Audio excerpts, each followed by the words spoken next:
alim, nabi, rasul, kenapa mereka minta hidayah? Kalau yang jahil sudah, yang baru separuh ilmu sudah, yang sudah berilmu tidak beramal sudah, yang meyakini yang batil sudah. Sekarang kita tanya, kenapa nabi tetap minta hidayah?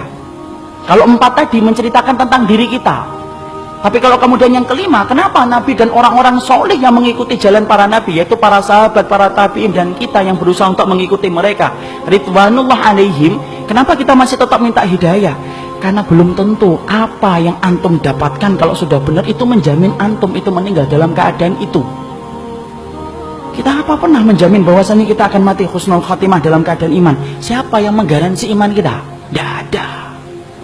Minta hidayah supaya Allah itu memberikan istiqomah setelah kita dapat ilmu yang benar.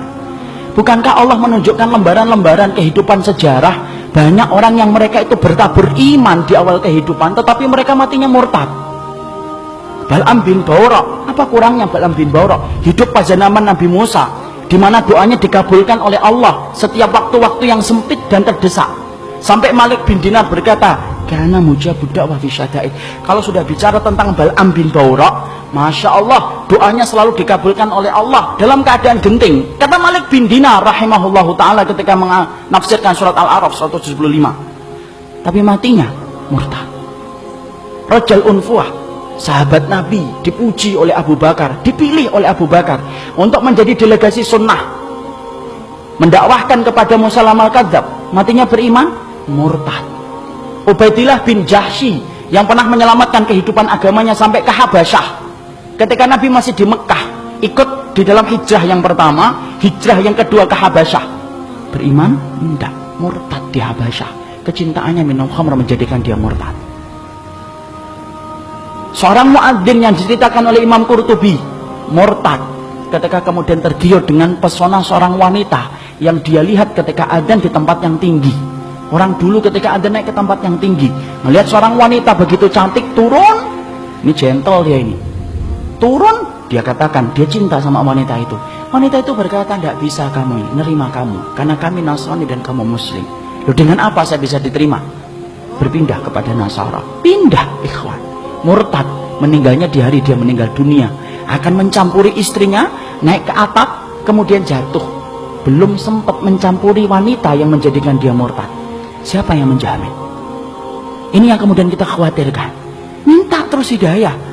Kenapa kita minta hidayah walaupun kita itu sudah memelihara jenggot, sudah kemudian ngaji, istri kita sudah kemudian berhijab yang syar'i, kegiatan kita sering datang ke kajian ilmu, bertemunya kita dengan orang yang solih, terus kita menjaga hangatnya iman. Tapi kenapa kita tetap minta hidayah walaupun ikhtiar sudah kita lakukan?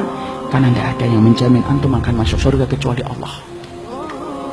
Ya, makanya sampai dikatakan oleh Rasulullah, ada di antara kalian, fa inna ahadakum la ya'malu bi amali ahlil jannah hatta yakuna bainahu wa bainaha illa dhira'un fayasbiqu alaihi alkitab fayamalu bi amali ahli nar hatta yadkhuluha. Makanya sampai Nabi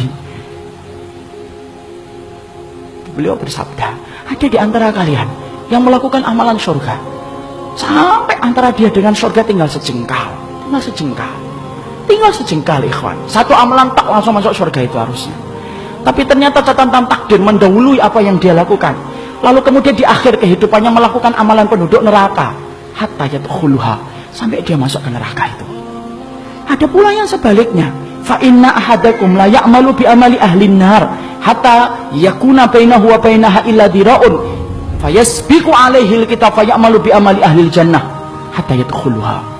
Nabi kemudian berkata sebaliknya, ada pula di antara kalian yang melakukan amalan penduduk neraka terus sampai antara dia dengan neraka tinggal sejengkal tak, kata Nabi.